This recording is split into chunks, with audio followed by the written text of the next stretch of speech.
Assalamualaikum warahmatullahi wabarakatuh.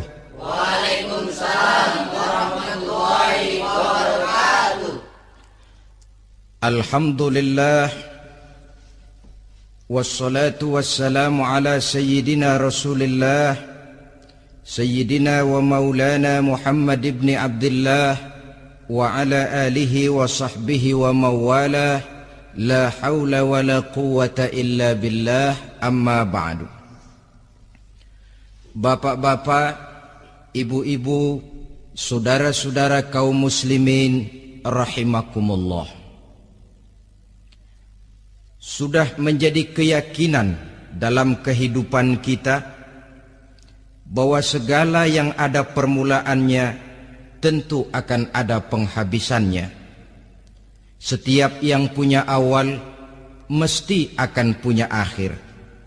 Tidak ada keabadian dalam kehidupan dunia ini.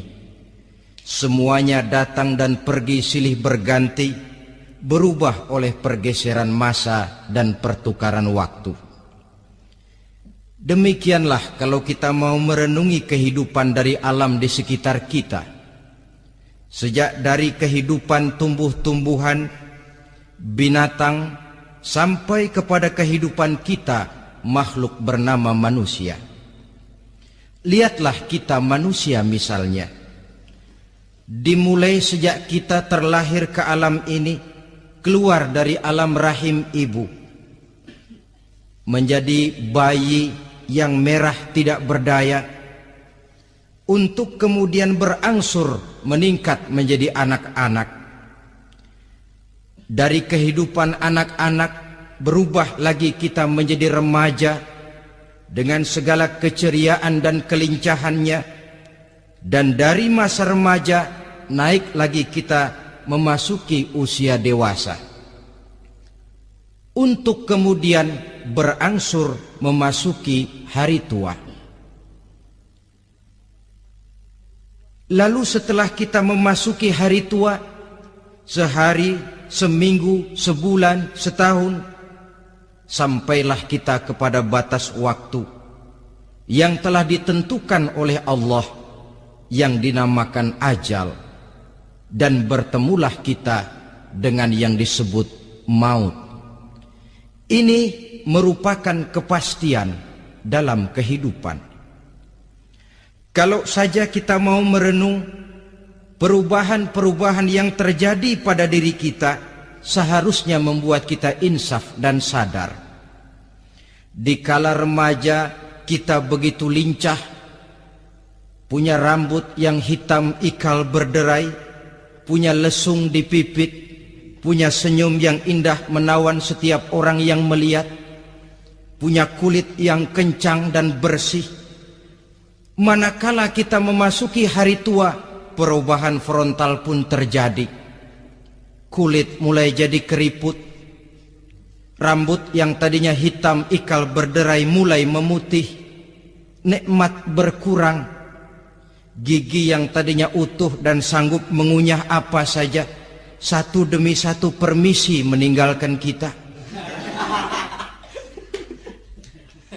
Sangat boleh jadi dikala remaja kita senyum semua orang terpikat. Dikala hari tua dengan kulit yang keriput dan gigi yang tidak ada lagi, manakala kita senyum, mungkin orang bakal lari dari sekitar kita. Kemana keindahan yang tadinya begitu menawan?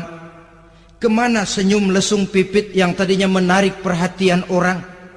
Pergi meninggalkan kita, berubah oleh pergeseran masa dan pertukaran waktu.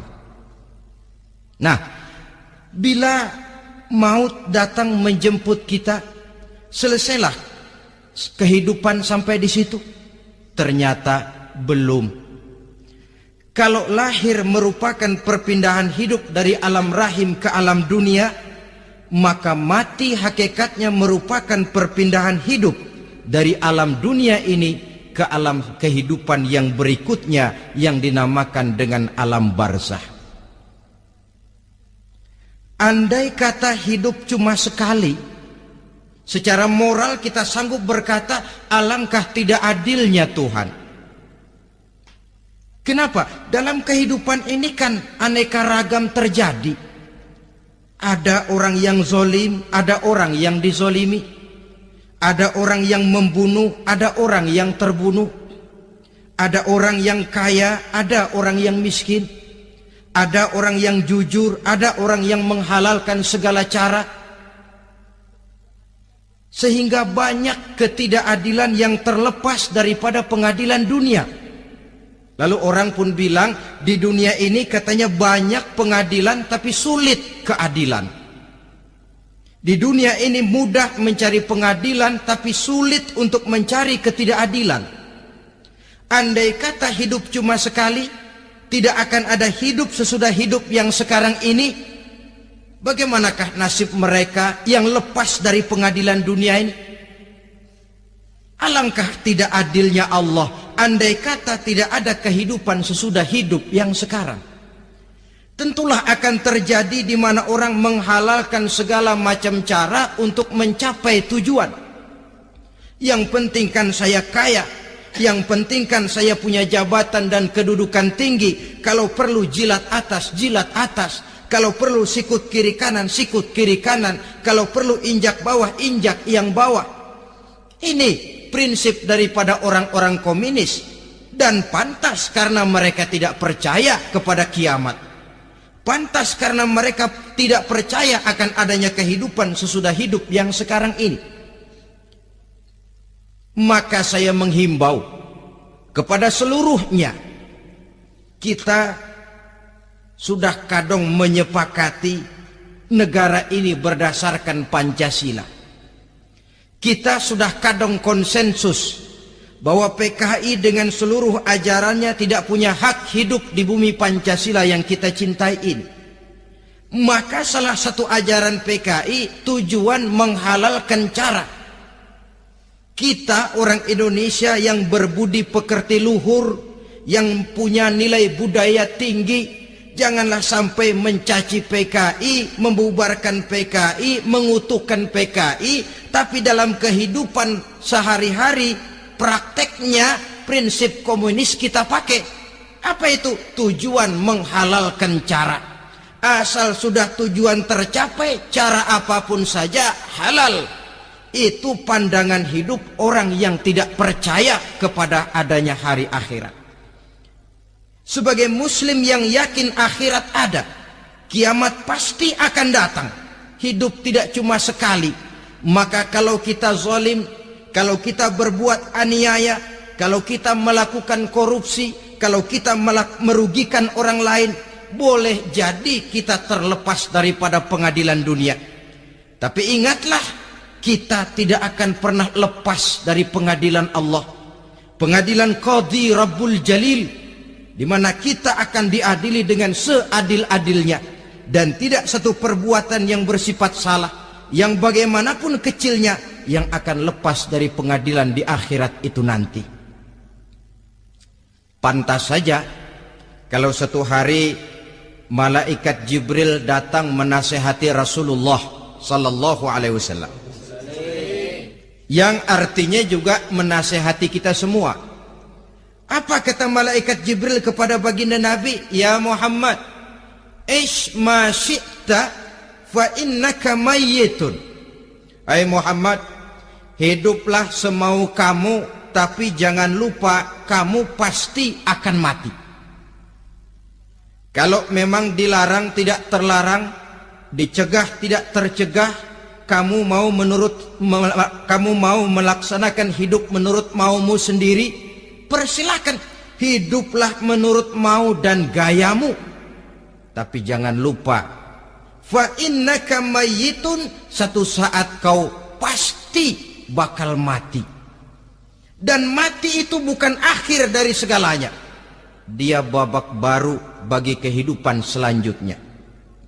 Silakan hidup menurut maumu, tapi jangan lupa kau pasti akan mati. Wa'mal ma syi'ta fa innaka majziyun bih. Kerjakan apa saja yang kamu mau. Kalau kau mau menghalalkan segala macam cara, persilahkan halalkan segala macam cara. Tapi jangan lupa kau akan mendapat balasan dari seluruh amal perbuatanmu. Wa ahbib ma syi'ta fa innaka mufariquhu, dan cintailah apa saja yang mau kau cintai. Kau cintai anak istrimu, silahkan. Kau cintai harta bendamu, tafadhal. Kau cintai tanah airmu, kau cintai pangkat dan jabatanmu, persilahkan. Tapi jangan lupa, fa innaka mufariquhu, kau pasti akan berpisah dan akan meninggalkan segala yang kau cintai itu. Apa artinya ini buat kita? Ternyata sesudah maut datang menjemput kita, ada kehidupan sesudah hidup yang sekarang ini.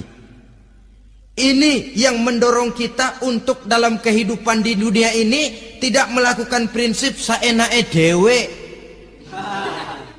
semaunya sendiri saja, asal perut kenyang, asal pangkat tinggi, asal harta dapat. Masa bodoh dengan merugikan orang lain, masa bodoh dengan menipu orang lain. Iku jenenge saenake dewe. Muslim tidak diajarkan. Ingat manusia, setelah kau mati, setelah kiamat datang, kau akan dibangkitkan, kau akan dimintakan pertanggungan jawab tentang kehidupan yang sekarang ini. Saudara hadirin, oleh sebab itu kalau kita bicara soal kiamat, soal akhirat, ini memang masalah yang gaib, yang sepenuhnya tidak bisa dicernakkan dengan kemampuan penalaran intelektual. Dasar di dalam membicarakan ini tidak lain adalah iman kita kepada Allah Subhanahu wa ta'ala. Bukan cuma zaman sekarang, dari zamannya Nabi. Orang itu kalau sudah bicara kiamat, bicara akhirat, ada yang ragu-ragu, ada yang menolak sama sekali. Bukan dari zaman sekarang, dari zaman dulu. Pernah kok satu saat Rasulullah itu dakwah, menceritakan, saudara-saudara, akan terjadi kiamat di mana Allah akan membangkitkan manusia dari kuburnya untuk memintakan pertanggungan jawab. Ini dalam dakwahnya Nabi pidato macam itu. Apa reaksi orang? Yang beriman ya mantap, tapi yang tidak beriman, bajingan-bajingan Quraisy ini, mereka bertepuk tangan, mengejek, mencaci. Malahan ini yang luar biasa, ada dua orang kafir namanya Ubay bin Ka'ab dan Al-As bin Wa'il. Mendengar pidato macam ini, mereka buru-buru pulang ke rumah. Ngapain? Ngambil pacul. Lalu berangkat nyari kuburan tua. Dia gali itu kuburan. Tulang-tulangnya diangkut, dibawa ke depan Nabi. Ya Muhammad, tulang-tulang yang udah hancur begini, siapa yang bisa ngidupin lagi? Yang macam-macam aja kamu Muhammad, nggak rasional, nggak masuk akal. Allah menjawab. Apa kata Allah? Wa daraba lana mathalan wa nasiya khalqah.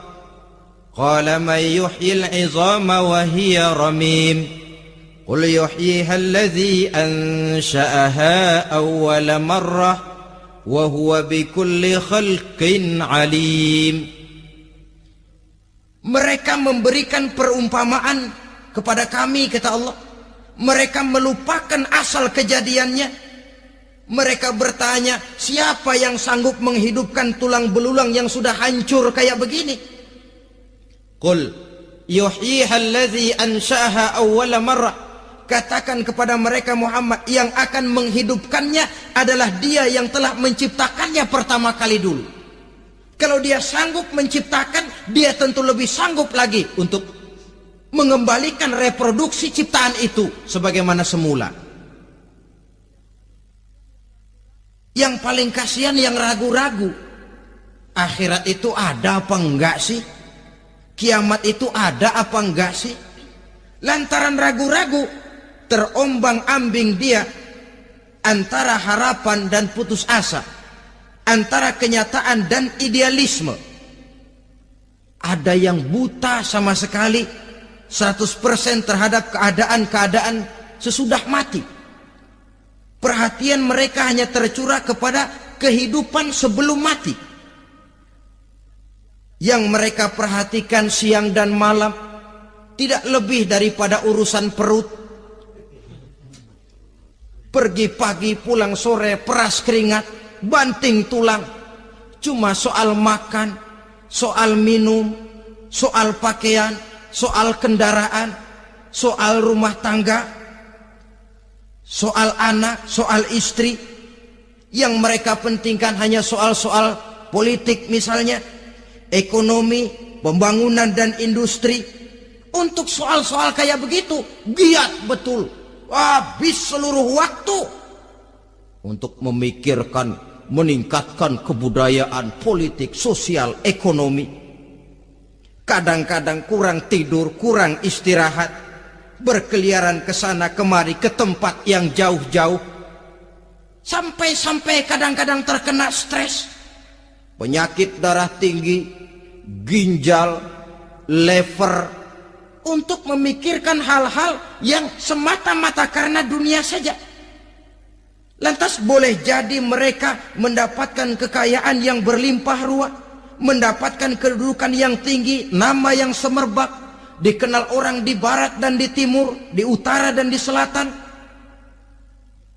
Tetapi alangkah kecewanya mereka jikalau datang ajal menjemput nyawa, mati mereka, meninggalkan harta yang banyak, nama yang masyhur. Mereka disebut dengan jasa-jasanya. Radio memberitakan, TV menyiarkan, koran-koran memuat. Bahkan nama mereka kadang-kadang dikenang 2-3 tahun setelah wafatnya. Tetapi dalam pada itu, roh mereka merintih, mengeluh, menderita, karena dilemparkan oleh Allah ke tempat-tempat yang kotor. Penyesalan yang sudah tidak akan ada gunanya lagi.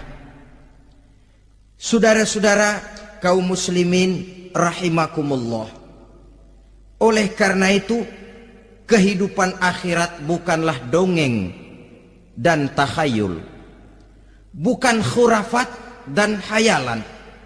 Kehidupan akhirat, hari kiamat adalah kebenaran dan kepastian.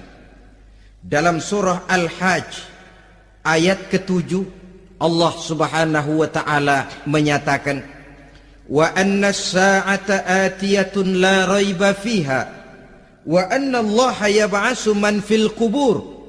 Dan bahwasanya kiamat itu sesungguhnya adalah sesuatu yang pasti dan tidak ada keraguan-raguan lagi di dalamnya. Dan bahwasanya Allah sungguh-sungguh akan membangkitkan manusia dari kuburnya masing-masing. Nah, kalau kita sudah yakin kiamat sesuatu yang pasti adanya, akhirat sesuatu yang pasti adanya, dari mana pembicaraan tentang kiamat ini kita mulai? Tentu dari diri kita. Marilah kita mencoba melihat proses perjalanan hidup ini sampai kita memasuki kiamat. Hadirin, tidak ada makhluk secantik manusia. Tidak percaya, pernah ke Ragunan? Nah, saudara masuk ke kebun binatang, segala macam makhluk ada di situ. Ratusan macam jenis binatang. Bandingkan dengan saudara, kira-kira cakep mana?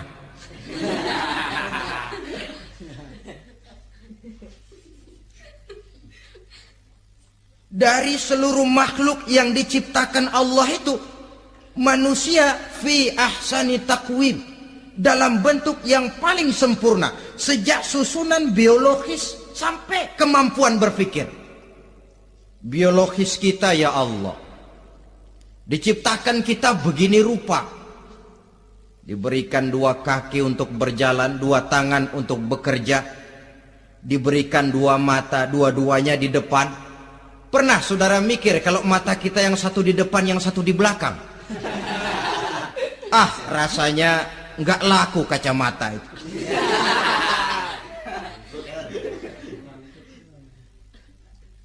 Diberikan hidung dengan 2 lubang, tahu betul Allah ke bawah lagi lubangnya. Coba pikir kalau lubang hidung kita menghadap ke atas. Aduh, kalau musim hujan repot jagain hidung. Laqad khalaqnal insana fi ahsani taqwim. Sungguh telah kami ciptakan manusia dalam bentuk kejadian yang paling sempurna ketimbang makhluk-makhluk Allah lainnya.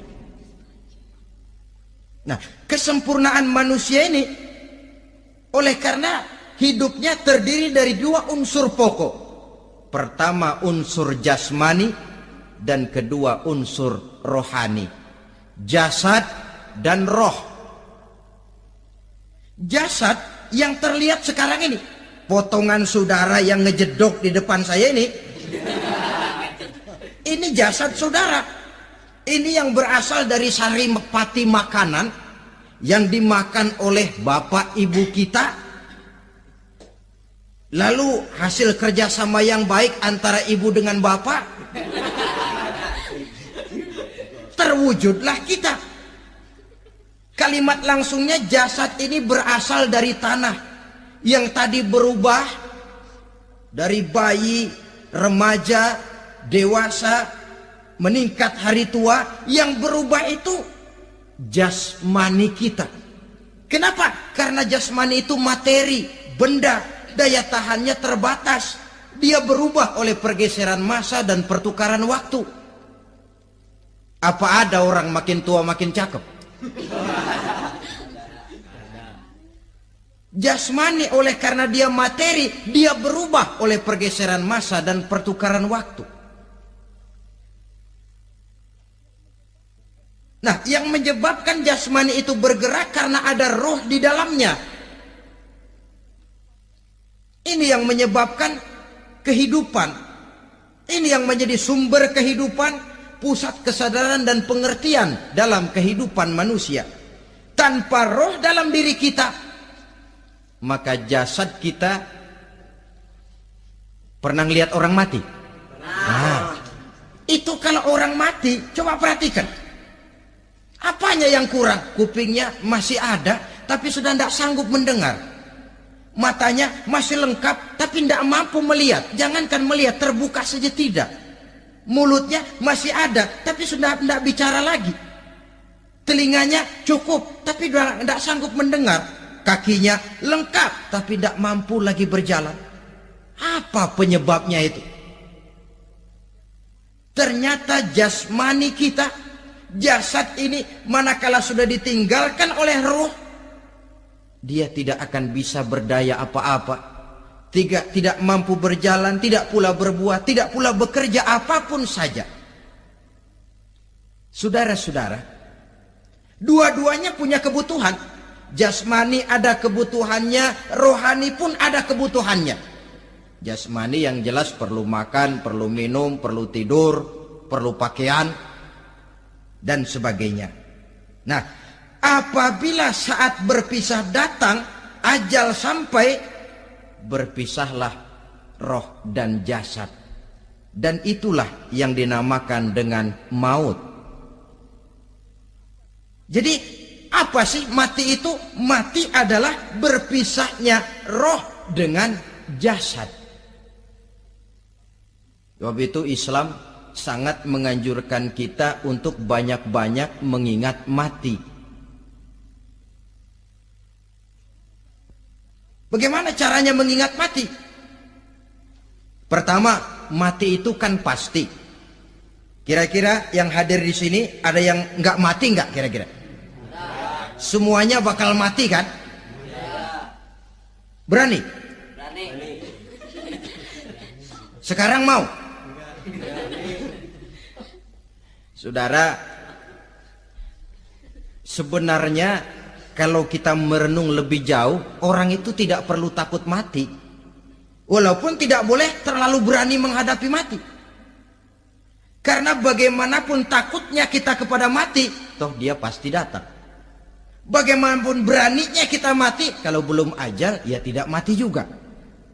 Jadi muslim itu kan harus berani menghadapi hidup dan tidak takut menghadapi mati.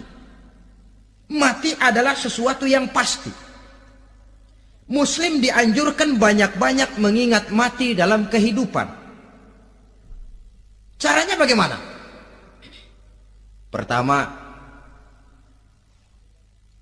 berziarah, nengokin teman yang sakit. Ya? Suka nengokin teman yang sakit enggak? Oh, itu pahalanya kata Nabi. Menengok orang yang sedang sakit lebih afdol daripada sholat sunnah 1000 rakaat. Apa pernah saudara sembahyang sunnah sampai 1000 rakaat? Nengokin orang sakit pahalanya lebih afdol daripada itu. Kenapa menengoki orang sakit mengingatkan kita kepada mati? Iya ya, ini teman saya yang kemarin segar banget, bercanda sama saya, ketawa sama-sama, sekarang terbaring tidak berdaya, hilang kemampuannya, hilang keceriaannya, sakit. Iya kalau sembuh, kalau ajal, iya sekarang giliran dia, kalau jatuh ke saya. Lalu menghibur teman dengan kata-kata yang enak, yang akan mendatangkan sugesti supaya dia cepat sembuh. Jangan nengokin orang sakit jujur. Sakit apa lu? Perut. Emang teman gua kemarin sakit begini mati nih. Wah, itu orang bisa jadi shock lantaran etika kita tidak akan sampai ke sana. Menjenguk orang sakit akan mengingatkan kita kepada mati. Apalagi ziarah kubur. Ada yang orang tuanya sudah meninggal? Kalau ada, ya tidak bisa tiap hari, sekurang-kurangnya seminggu sekali. Jumat pagi misalnya, ziarah kita ke kubur. Sehingga kalau kita masuk kubur kan ada etikanya. Assalamualaikum ya ahlal kubur wa inna insyaallahu bikum lahikun. Hai penduduk kubur, keselamatan bagi kamu dan kami yang masih hidup sekarang ini insyaallah pasti bakal nyusul kamu. Iya, yang kemarin gagah benar sekarang terbaring tanpa daya. Ini unggukan kuburannya. Yang kemarin ada sekarang sudah tidak ada. Kemana dia? Kami satu saat pasti akan begini. Ingat mati. Lalu apalagi yang bisa membuat kita ingat kepada mati? Mengawal jenazah. Bukankah sangat dianjurkan oleh agama? Bahkan kalau bisa sejak mengurusnya, memandikannya, mengkafankannya, menyolatkannya untuk kemudian mengantarnya ke kubur. Hari ini saya antar dia ke kubur, besok boleh jadi saya yang diantar orang. Hari ini saya solatkan dia, besok boleh jadi saya yang disolatkan orang. Hari ini saya masukkan dia ke liang lahat, besok mungkin giliran saya dimasukkan orang ke liang lahat. Ingat mati, tumbuh kesadaran. Lalu daya positifnya dalam kehidupan apa? Nah, saudara-saudara hadirin, orang yang mengingat mati bukan lantas menjadi lemah dalam kehidupan, menjadi putus asa, sedikit semangat, terbentur kesulitan, mudah frustasi. Bukan itu tujuannya kita diperintah mengingat mati. Jelasnya Islam menganjurkan kita untuk mengingat mati guna maksud-maksud yang positif, supaya orang lalu sadar hidup ini cuma sebentar. Maka mumpung hidup, nah ini mumpung, tapi mumpung yang baik. Mumpung hidup, maka hidup yang singkat ini harus saya pergunakan dengan sebaik-baiknya, melakukan kebajikan yang sebanyak-banyaknya, menjauhkan rasa malas, menunggu keajaiban yang datang dari langit, berleha-leha, bermain-main, sementara maut kalau dia datang tidak pernah main-main. Pantas kalau seorang penyair bernama Syauqi memesankan tazawwad bittaqwa fa innaka la tadri idza hanna al-lailu hal ta'ishu ila al-fajri kam min sahihin mata min ghairi illatin wa kam min alilin 'asha hinan min ad-dahri. Persiapkan dirimu dengan takwa, sebab kamu tidak tahu apabila malam datang kamu masih bisa hidup apa enggak besok pagi. Apa ada jaminan saudara yang kumpul di depan saya malam ini besok masih bisa hidup? Tidak. Ada jaminan? Tidak. Tidak ada sama sekali. Kam min sahihin mata min ghairi illatin. Berapa banyak orang sehat mati nggak pakai sakit lagi. Sebabnya kadang-kadang ringan saja. Ada yang cuma jatuh di kamar mandi mati. Ada yang cuma ketiban pensil. Iya, kalau ketiban pensil 3 peti masa nggak mati. Ta'addadatil asbab wal mautu wahid. Sebabnya boleh jadi macam-macam, tapi mati satu juga, yaitu mati. Dia seperti kelapa yang terlalu tua jatuh ke bawah, yang kembang baru keluar pun jatuh ke bawah. Itulah mati. Dia datang menjemput yang bayi, dia datang mengambil yang anak-anak, dia datang juga kepada yang remaja, kepada yang dewasa, kepada yang tua sekalipun. Jangan yang remaja lalu berpikir, gua rasanya masih jauh banget mau mati. Ini sesuatu yang pasti yang kita tidak pernah diberitahu kapannya.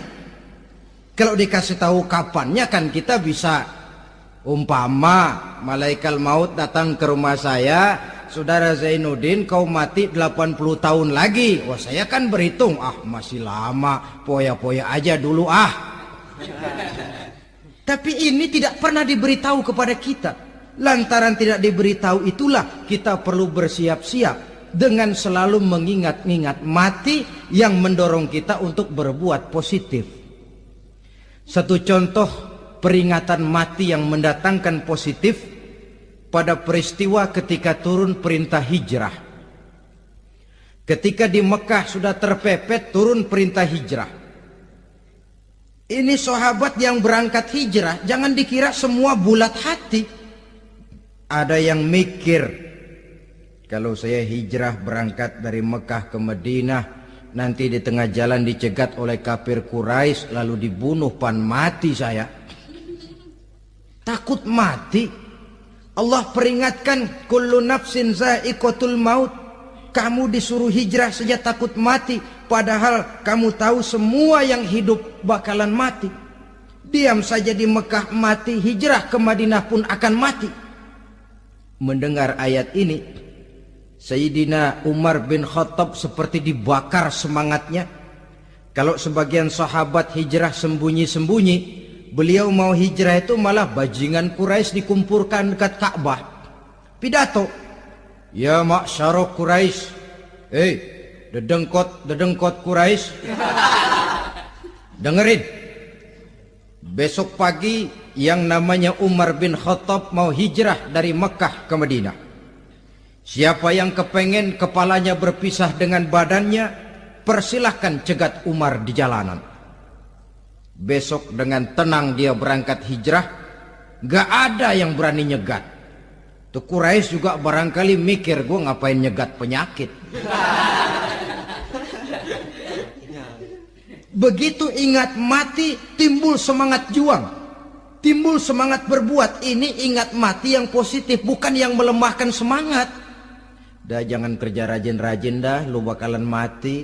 Ini ingat mati yang salah pasang. Ingat mati seharusnya mendorong manusia untuk berbuat lebih tekun.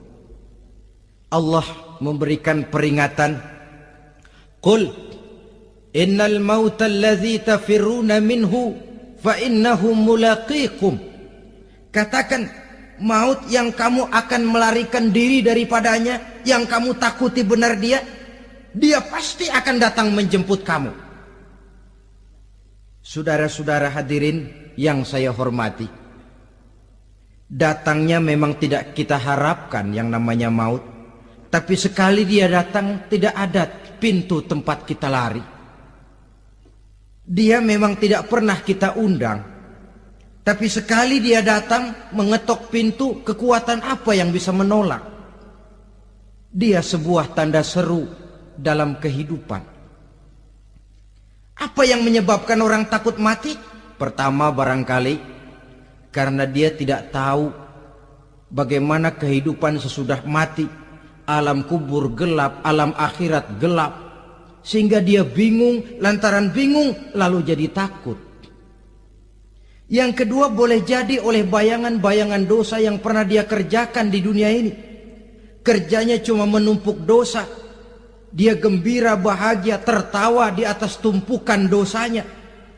Merasa segan berpisah dengan seluruh kehidupan ini. Sehingga boleh jadi maut adalah sesuatu yang ditakutkannya benar dalam kehidupan. Tapi bagaimanapun takutnya, tidak ada tempat lari dari dia. Dalam ayat lain Allah jelaskan, Aynama takunu yudrikumul mautu walau kuntum fi burujim musayyadah. Di mana saja kamu berada, dalam benteng yang paling tangguh sekalipun, maut pasti akan datang menjemput kamu. Nah, bagaimana caranya maut datang menjemput kita? Bila datang dia, sang malaikat pencabut nyawa, malaikat Israel namanya, hendak mengambil roh kita. Dalam suasana macam begitu, di akhir kehidupan dunia, dalam berhadapan dengan sakaratul maut, terbagilah manusia dalam dua bagian besar. Pertama, yang menghadapi sakaratul maut itu dengan husnul khatimah, baik di akhirnya, sehingga pada saat ruhnya berpisah dengan jasadnya, kelihatan dia seperti senyum, mukanya cerah. Bahkan sebelum itu boleh jadi dia sempat meninggalkan pesan-pesan yang baik. Ada yang sempat azan, ada yang sempat baca Quran. Pernah kan nemui orang yang mau mati seperti itu? Yang sempat azan, yang sempat baca Quran, yang sempat meninggalkan wasiat-wasiat yang baik. Sebab apa? Malaikat maut datang menjemput mereka juga dengan baik-baik. Dicabut ruhnya perlahan-lahan, tapi sungguh pun perlahan-lahan. Pedihnya, sakitnya tetap tiada tara. Rasulullah Sallallahu Alaihi Wasallam, dikala beliau hendak berhadapan dengan sakaratul maut, diceritakan mencelupkan tangannya ke dalam gelas berisi air, lalu mengusapkannya ke muka beliau seraya berdoa, "Ya Allah, mudahkan saya dalam menghadapi sekarat ini." Beliau juga yang mengatakan bahwa sakitnya sakaratul maut sama dengan 300 kali bacokan pedang. Sehingga kita diajarkan doa, di antara doa selamat itu kan ada Allahumma hawwin alaina fi sakaratil, ya Allah, mudahkan saya di dalam menghadapi sakaratul maut itu. Ketika ruh ini keluar dari jasad, mata masih mengikuti ruh itu. Sehingga kadang-kadang ada yang matanya terbelalak dan tidak sempat ditutup, terbuka terus, mengikuti ruh itu keluar dari jasadnya. Adapun golongan kedua, manusia yang ketika berhadapan dengan sakaratul maut mendapatkan su'ul khatimah, jelek di penghabisannya. Sekaratnya sudah setengah mati, lalu jelek juga di akhirnya, mati dalam keadaan yang tidak baik, tidak terpuji. Ada yang lagi megang kartu, mati. Ada yang lagi di tempat ngadu ayam, mati. Ada yang lagi di tempat pelacuran, mati. Ada yang lagi megang botol minuman keras, mati. Nih barangkali malaikat maut gemes banget nariknya, lu bajingan, lu tarik terus yang lampu.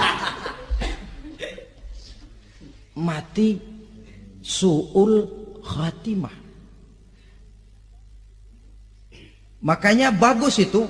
Kadang-kadang di majelis-majelis taklim kan sering dibaca ya Allah biha, ya Allah biha, ya Allah bihusnil khatimah. Kan ada itu? Ada enggak? Saudara hadirin, mohon agar oleh Allah kita diberikan husnul khatimah, baik di saat ruh akan berpisah dengan jasad. Ini sesuatu yang pasti. Sang malaikat maut datang menjemput nyawa. Setelah ruh berpisah dari badan, maka tinggallah sang badan, ditangisi oleh semua yang kita tinggalkan. Sehingga kepada putrinya Fatimah, ketika malaikat maut datang hendak menjemput baginda Nabi, beliau berkata kepada anaknya, Fatimah, kamu tahu siapa yang datang? Saya tidak tahu, Bapak. Yang datang hadimul lazat. Itu dia yang menghancurkan seluruh kesenangan dunia. Wa qati'us syahwat, yang memisahkan kita dengan seluruh yang kita cintai. Dia malaikat maut, Pak. Manakala jasad sudah ditinggalkan oleh ruh, itulah yang dikerubungi orang. Anak menangis, istri menangis, orang tua bersedih, teman-teman merasa kehilangan, menangisi jasad. Diuruslah jasad kita, dimandikan sebagaimana mestinya, dikafankan dengan kain putih 3 lembar, itu yang hendak kita bawa kembali ke tempat asal kita. Pakaian sutra, jas yang mereknya Switzerland wool, kain yang Samarinda, sepatu yang Belly atau Beltoni, jam tangan yang Rolex, kendaraan yang serba mewah, tidak ada yang menyertai kita. Kain putih 3 lembar itu saja lagi. Demi setelah dikafankan, dibujurkan kita menghadap ke arah kiblat, orang banyak pun datang menyolatkan kita dengan 4 takbir, diiringi dengan doa, lalu upacara pelepasan, berangkat kita meninggalkan anak, istri, suami, kampung halaman, tanah air, bahkan alam dunia ini. Selamat tinggal alam dan seluruh isinya. Tinggallah yang tinggal. Saya akan kembali ke tempat asal dari mana saya datang, untuk kembali mempertanggungjawabkan seluruh perbuatan saya dalam kehidupan ini.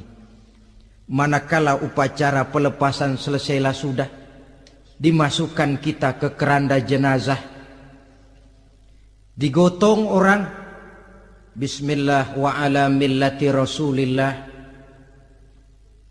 dibawa ke tempat peristirahatan terakhir katanya. Padahal dulu kalau mau kita istirahat, ke villa lah kita, ke Bali lah kita, ke Hong Kong lah kita, ke tempat-tempat tamasya yang indah. Oh, rupanya akan sampai juga perjalanan menuju tempat peristirahatan terakhir, yang luasnya tidak akan lebih dari 2 kali 1 meter. Diusung orang kita, diantarkan orang banyak. Manakala sampai ke atas liang lahat, pengusung jenazah dibuka, diturunkan kita ke liang lahat, dibaringkan. Gumpalan tanah akan jadi bantal kita. Muka dibuka, dihadapkan ke arah kiblat. Setelah itu ditutup liang lahat kita dengan kayu. Masih belum kurang, diuruk dengan tanah. Yang menguruk orang-orang yang tadinya mencintai kita, menyayangi kita. Tapi ketika jasad sudah ditinggalkan ruh, habis rupanya cintanya. Coba jasad kalau sudah ditinggalkan ruh, 3 hari aja di rumah, serem. Ya mayit, siapa yang betah nemenin mayit?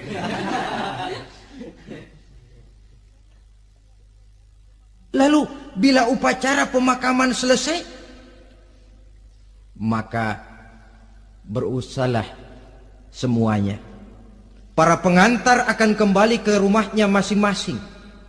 Maka masuk kita ke alam kehidupan, yaitu yang disebut alam barzah atau alam kubur. Apa selesai hidup sampai di situ? Tidak.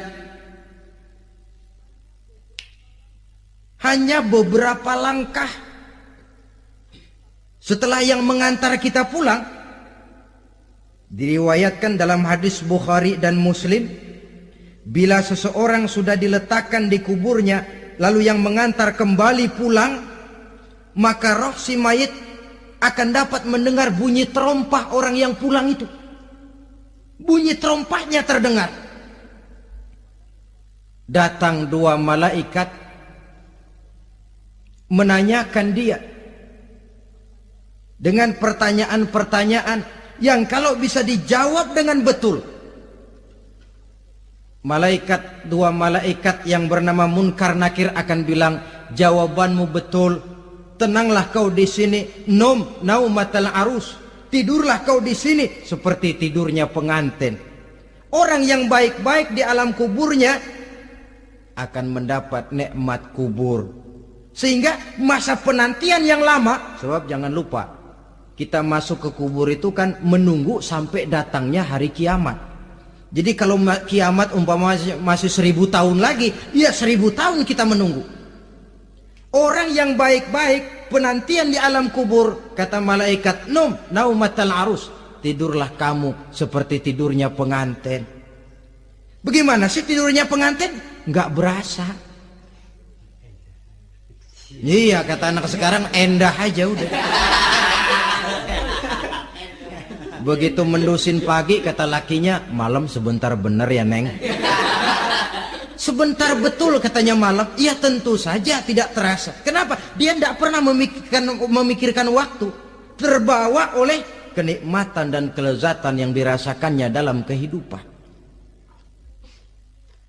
Tapi orang kafir, orang yang dosanya bertumpuk, tidak sanggup menjawab pertanyaan dua orang malaikat, maka dia akan mendapat azab di alam kuburnya terus menerus siang dan malam sampai datangnya hari kiamat.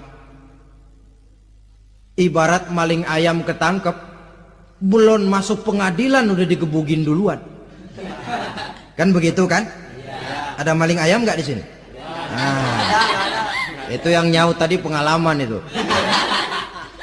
Di sidang belum divonis, belum digebugin babak belur. Saudara hadirin, maka alam kubur bisa merupakan raudhatun min riyadil jannah, taman di antara taman-taman surga, pun juga bisa merupakan hufratun min hufarin niran, menjadi liang daripada neraka.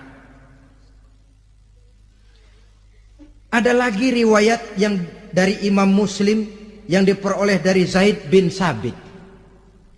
Zaid bin Sabit cerita, satu hari kami bersama Rasulullah SAW berada dalam kebun kepunyaan Bani Najjar.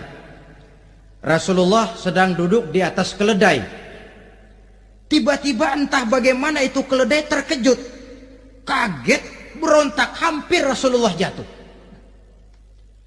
Rasulullah kemudian bertanya, rupanya di kebun itu ada kuburan tua, 5 atau 4 kuburan. Rasulullah lalu bertanya, saudara-saudara ada yang tahu nggak ini kuburan siapa? Nggak ada ya Rasulullah. Memang kenapa? Ini penghuni kuburnya lagi disiksa oleh Allah. Andai kata boleh saya mohon kepada Allah supaya kamu dengar seperti yang saya dengar, andai kata saja kamu kuat mendengarnya, saya pasti akan berdoa. Tapi sayang, saya yakin kamu pasti tidak akan kuat mendengar mereka mendapat azab di kuburnya. Hadis sahih riwayat Imam Muslim dari Zaid bin Sabit. Kehidupan di alam barzah. Pak, iya kalau yang matinya dikuburin. Lah kalau yang matinya diceburin ke laut, dibakar, di medan perang hilang nggak ketahuan kemana jenazahnya. Saudara, hilang kek, dikubur kek, di dalam lautan direndam kek, itu kan cuma logika kita. Menurut Allah tidak ada perbedaan orang mati dikubur di dasar lautan, atau dibakar sampai jadi abu, atau gugur di medan perang tidak ketemu jenazahnya. Entah mereka tetap masuk ke alam barzah namanya. Jasad boleh hancur, tapi roh sebagai sumber kehidupan, pusat kesadaran dan pengertian, dia tetap ada, mengalami kebahagiaan dan kegembiraan, atau mengalami kepedihan dan penderitaan, bergantung kepada amalan yang kita lakukan dalam kehidupan di dunia ini. Maka dalam Yasin tadi kan jelas, qul yuhyiha alladzi ansha'aha awwala marrah, yang menghidupkan mereka yang dikubur di dasar lautan, mereka yang dibakar sampai jadi abu, yang akan menghidupkan ialah Allah yang menciptakan mereka dulu pertama kalinya. Jadi kalau sudah ada aslinya, ya tentu tidak perlu contoh lagi, akan sangat mudah membuatnya. Orang tua kita, keluarga kita yang sudah berpulang, mereka di alam barzah sekarang ini bisa mendapat nikmat kubur, bisa mendapat azab kubur, bergantung amalan mereka dalam kehidupan di dunia ini. Dalam Musnad Imam Ahmad dan Sahih Abi Hatim malah ada tambahan riwayat, orang yang banyak kebajikannya di dunia, amalannya akan datang menemani dia. Sholatnya dekat kepalanya, puasa sebelah kanan, zakat sebelah kiri, menghibur dia. Malahan dikatakan berbentuk orang yang cantik menemani dia di alam kuburnya. Aneh, dia tanya, man anta lam ara fid dunya ajmal minka, siapa kamu? Di dunia ini belum pernah saya melihat orang secantik kamu. Dia jawab, ana amaluka soleh, saya adalah amalmu yang soleh yang kau kerjakan waktu di dunia. Saya sekarang diperintahkan untuk menemani kamu di sini. Alhamdulillah. Sedangkan amalnya yang jahat akan datang dalam bentuk yang menyeramkan menemani dia di sana. Bayangin deh, di kuburan ditemenin yang serem-serem. Sama juga di dunia. Di dunia, kalau kita di tempat gelap ditemenin orang cakep, enak nggak? Wah, pengalaman. Tapi coba bayangin, sudah tempatnya gelap, yang nemenin jelek nggak ketulungan, gerah kita. Nah, saudara hadirin yang saya hormati, lalu bagaimana tempat arwah-arwah yang sudah kembali menghadap Allah yang disebut mustaqarrul arwah itu? Macam-macam tingkatannya sesuai dengan profesi dan amalannya waktu di dunia. Ada roh-roh itu yang setelah pisah dengan jasad, artinya mati, ditempatkan di tempat yang disebut a'la iliyin, tempat yang tertinggi. Siapa ini? Arwahnya para nabi dan para rasul. Ini fi a'la iliyin, di tempat yang tertinggi. Arwahnya para nabi, arwahnya para rasul. Dan karena kita bukan nabi, bukan rasul, ya jangan mimpi dapat tempat fi a'la iliyin.